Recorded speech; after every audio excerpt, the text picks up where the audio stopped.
Bonjour à tous, ravi de vous retrouver après cette pause estivale. Désormais, l'automne pointe son nez, bientôt l'hiver. Bon, à chaque saison, ses avantages et ses inconvénients. Nous allons avoir moins chaud, votre animal aussi, surtout s'il a un gros manteau de fourrure. Mais avec le froid et l'humidité, les douleurs et autres raideurs articulaires ont la fâcheuse tendance à se réactiver. Je vais vous montrer que ce n'est pas une fatalité et qu'il est possible d'agir. Fini l'arthrose, fini les rhumatismes. Allez, en route pour des balades sympas et peut-être jouer dans la neige si nous avons la chance qu'il en tombe. Je vous explique ça de suite, c'est parti.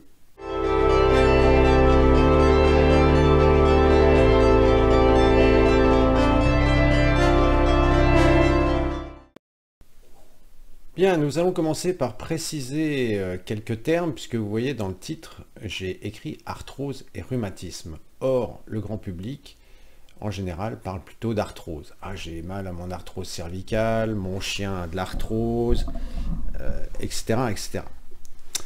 Sauf que, en fait, le terme rhumatisme serait plus approprié. Pourquoi? Eh bien, rhumatisme,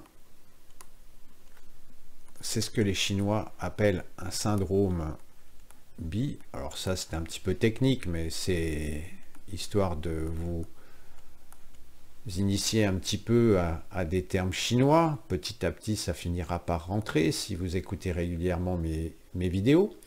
Donc rhumatisme, syndrome Bi, qu'est-ce que ça veut dire? Ça veut dire syndrome d'obstruction. Ça veut dire que l'énergie et le sang ne circulent pas. Bien.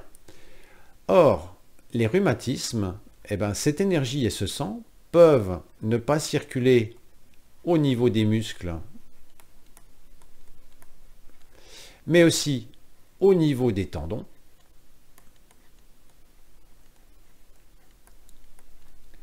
et au niveau des os. Et quand le syndrome d'obstruction, le syndrome Bi, se manifeste au niveau des os, à ce moment-là, nous parlerons d'arthrose. Et ça se manifeste, entre autres, par une atteinte du tissu osseux, c'est-à-dire que le cartilage s'use. Et ça, seule la radio permet de le voir. Hein, c'est pas parce que votre animal est en douleur qu'il a forcément de l'arthrose. Hein, le point commun de ces trois configurations, c'est la douleur. Voilà, c'est ça qui nous pourrit la vie et qui pourrit la vie de nos animaux. Donc souvenez-vous, c'est pas parce qu'il y a arthrose, c'est pas parce qu'il y a douleur qu'il y a arthrose. Il peut y avoir simplement rhumatisme. Ça déjà c'est un premier point important. Et les muscles, si vous avez suivi mes vidéos, si vous ne les avez pas vues, je vous invite à les regarder. Les muscles sont en relation avec l'élément terre. Et l'organe associé à l'élémentaire, c'est la rate. La rate chinoise, hein, pas la rate occidentale. Les tendons sont en relation avec l'élément bois. Avec la couleur, ça aurait été plus joli. L'élément bois, dont l'organe associé est le foie. Chinois toujours. Et les os sont en relation avec l'élément eau, en relation avec les reins. Donc les reins chinois, et il y a un S à rein, non pas parce qu'il y a deux rognons, mais parce qu'il y a un rein yin et un rein yang. Et le rein yang, c'est celui qui réchauffe. Et donc dans les rhumatismes, eh bien, vous rassemblez trois conditions, c'est-à-dire un déséquilibre au niveau de l'élémentaire, un déséquilibre au niveau de l'élément bois et un déséquilibre au niveau de l'élément eau. Donc ça, c'est ce qu'on va appeler les causes internes. C'est-à-dire que pour développer des rhumatismes, eh bien, il faut qu'il y ait des conditions internes favorables. Ah, ça c'est déjà intéressant parce que on voit que ce n'est pas une fatalité. On a déjà trois facteurs sur lesquels on peut agir. Et puis, si votre animal présente un déséquilibre au niveau de l'élémentaire, eh bien, il sera particulièrement sensible à l'humidité. Alors, je dis votre animal, mais ça peut être vrai pour vous aussi, hein. Ce qui est vrai pour l'animal est vrai aussi pour le bipède qu'est l'humain. Si votre animal a un déséquilibre au niveau de l'élément bois, à ce moment-là, il sera plutôt sensible au vent. Si votre animal a un déséquilibre au niveau des reins, notamment au niveau du rein yang, eh bien, il sera particulièrement sensible au froid. Là encore, dans les rhumatismes, on a les trois conditions réunies. Et vous voyez pourquoi l'automne et l'hiver sont des saisons privilégiées, puisque c'est plutôt en automne et en hiver que le temps est humide, venteux et froid. Et donc ça, c'est ce qu'on appelle les causes externes.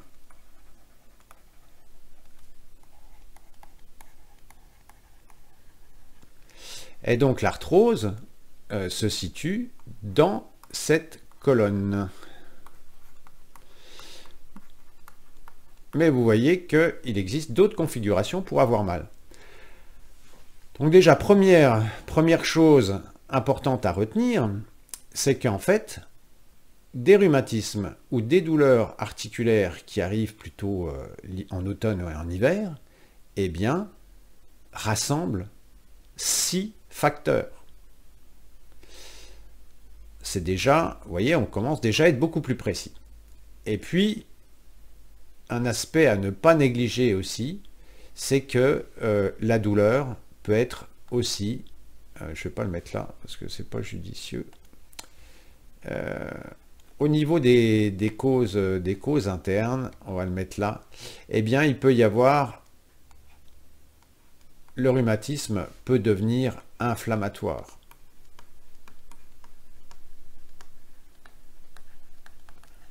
À ce moment-là, les Chinois parlent de feu.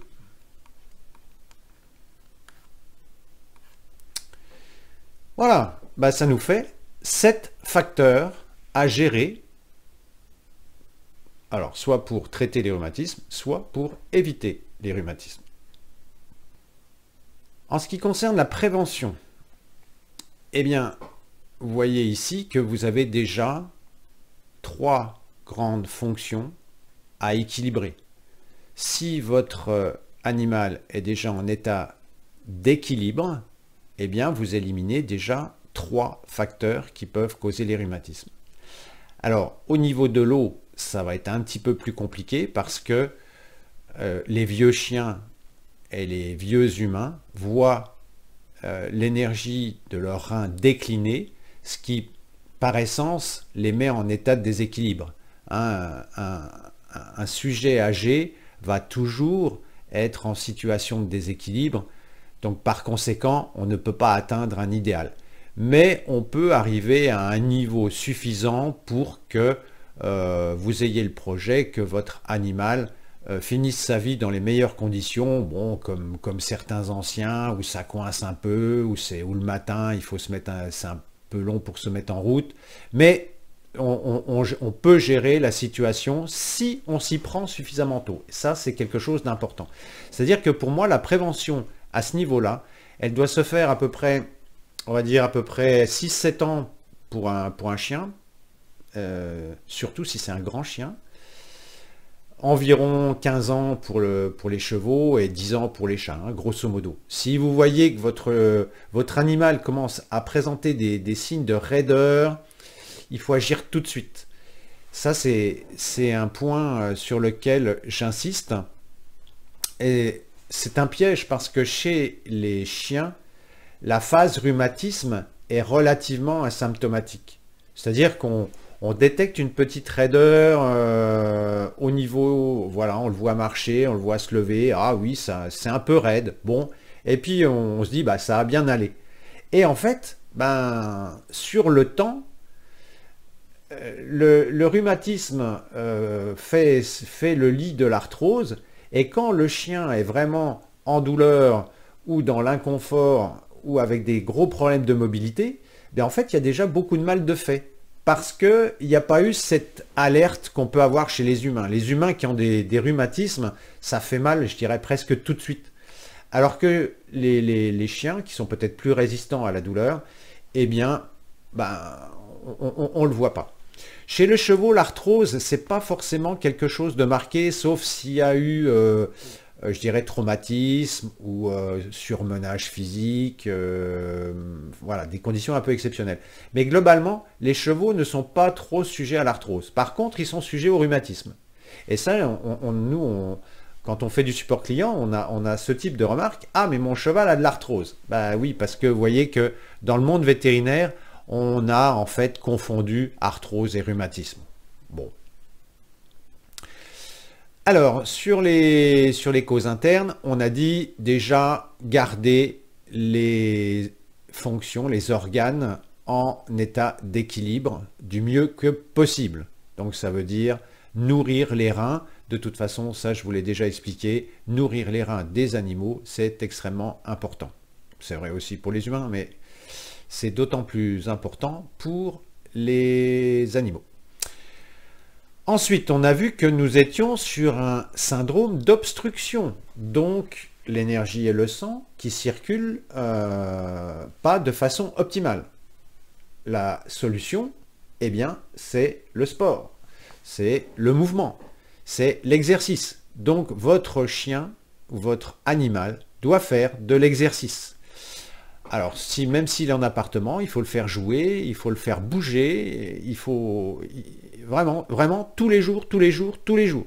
Ça, peut-être que vous avez vu des images de Chinois qui font leur gym dans la rue. Eh bien ça fait partie de la culture taoïste où on sait qu'il faut faire circuler le sang et l'énergie de façon systématique. Si on ne le fait pas, c'est comme de l'eau, ça stagne. Et après, eh bien on est à fond dans ce syndrome d'obstruction. Et donc quand je dis exercice, c'est pas le tour du pâté de maison pour le petit pipi, hein. Non, non, c'est vraiment de l'exercice, c'est vraiment du sport.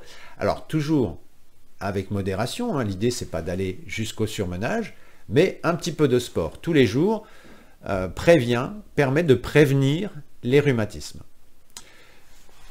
Donc je récapitule, pour les causes internes, bon équilibre des organes et de l'exercice. En ce qui concerne les causes externes, eh bien, le froid, soit vous avez un chien qui vient du Grand Nord ou avec comment je dirais, un